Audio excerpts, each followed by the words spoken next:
So poops, rejoice! For Iran has won the war. Well, according to Iran. So poops, go all over Malaysian social media right now and you will see reactions, rejoicing, people clapping, made in Iran. Iran the greatest. Congrats Iran, you are the best. What an outcome, what a victory. Surely blocking the Straits of Hormuz and asserting your right to solidarity is what caused you to pull off such an amazing victory. Congratulations Mojtaba, you've earned it. If only you were conscious to receive your victory. But anyway, apparently the enemy was begging for a ceasefire and there was a 10-point proposal after a super dramatic response to Donald Trump's civilization ending declaration, after which apparently Pakistan ran along trying to make a deal. A statement came out. Trump is now making declarations about how it's a big day for world peace. Iran wants it to happen. They've had enough. Lots of positive action. Big money will be made. They can start a reconstruction. This could be the golden age of the Middle East. Wow!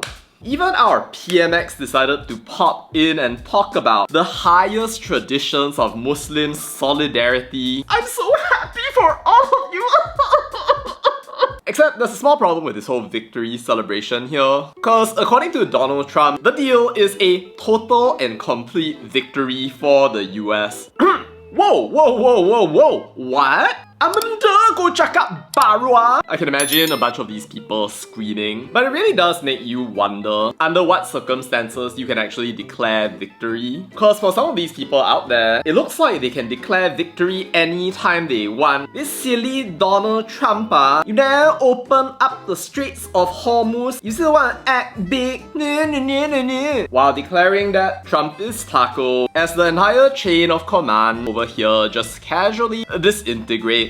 It's okay! -1 equals to plus 1,000, some of these people say. But I wonder how long that's gonna go, or whether it really is going to end like that. But I will just say something that my aunt told me once. There's a difference between people saying that they win and people actually winning. She said those words to me in a phone call just randomly one day, and I remember them up until today because that is absolutely true. And so in this strange contest where it looks like the Iran military has been degraded, Navy gone, IRGC ground forces leader gone, by leader gone, supreme leader gone, and it goes on and on and on. Sure, okay, you win. Congratulations, I clap for you. Thank you for standing against colonialism and your solidarity. It is truly amazing. But I don't think that this is really the victory that all these people imagine. Sure, there's a ceasefire between the US, Iran, and Israel.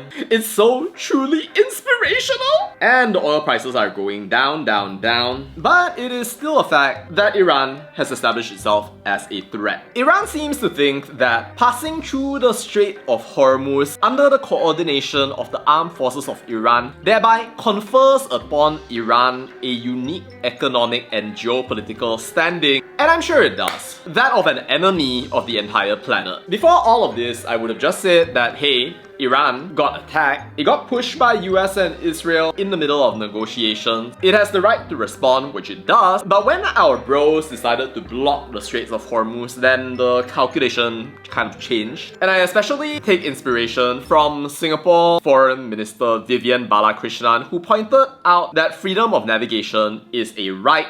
It is not a privilege. What he said is very wise, so I recommend that you listen to it, but the basic point is Malaysia and Singapore are right next to the Straits of Malacca, which is 2 nautical miles wide, and we don't go charging $2 million tolls to people because UNCLOS and international law, when it comes to freedom of navigation, is a thing, and free navigation is also a thing. Now, some of these people are going out and declaring, but Iran wouldn't do any of this if it didn't get attacked. attack. Okay, so you're justifying that Iran has the right to impose $2 million duties and stop ships from passing through, charge extra money when even from the very beginning there was no toll on the Straits of Hormuz. And you're saying that they have the right to go out there and hold the economy hostage just because you are woke and out there in solidarity? Let's be real. If you say that you're gonna attack the US, if you say that you're gonna retaliate against Israel for attacking you in the middle of the negotiation and stuff, that makes sense. But right now, what you're doing is elevating global oil prices. You're saying that you should have eternal control over them,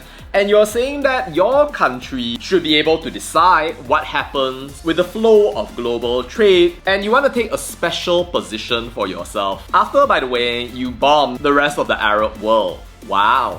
Truly amazing. I'm sure that you're gonna gain so much influence from doing all of that. But what I'm also sure is that this kind of shows something. This idea that a couple of these saboops out there are going to act like they are holy, wonderful, amazing. And by the way, we deserve to grab you by the balls and control everything that you do, while by the way, we pat you on the head and call you little brother. I mean, if you think that it's not okay when the US does it, why is it okay when Iran does it? Yeah, I don't know how that's gonna go with the rest of the world at this point in time, but I'd say that if you ignore that, then you're pretty freaking weak, dude. Either way though, it's great that there's a ceasefire and there won't be any additional death, high-paced rescues, or people mistaking F-15s for F-35s while sharing fake news over the internet. But we also don't know whether these negotiations with the US and Israel are actually going to be legit, or if the bombing is gonna continue at some time that we don't know, and before you know it, then we might be on the receiving end of much less happy news than what we have been reading ever since the morning. But either way, congratulations Iran on winning the war, or congratulations US on winning the war. Whoever it is that wants to say that you win, you can say that you win. I accept you all. Hashtag positivity. But seriously though, Sapoops, who do you think won, and where do you think things are going to go from here? Let me know your thoughts down in the comments. That's all to say about that, and bye.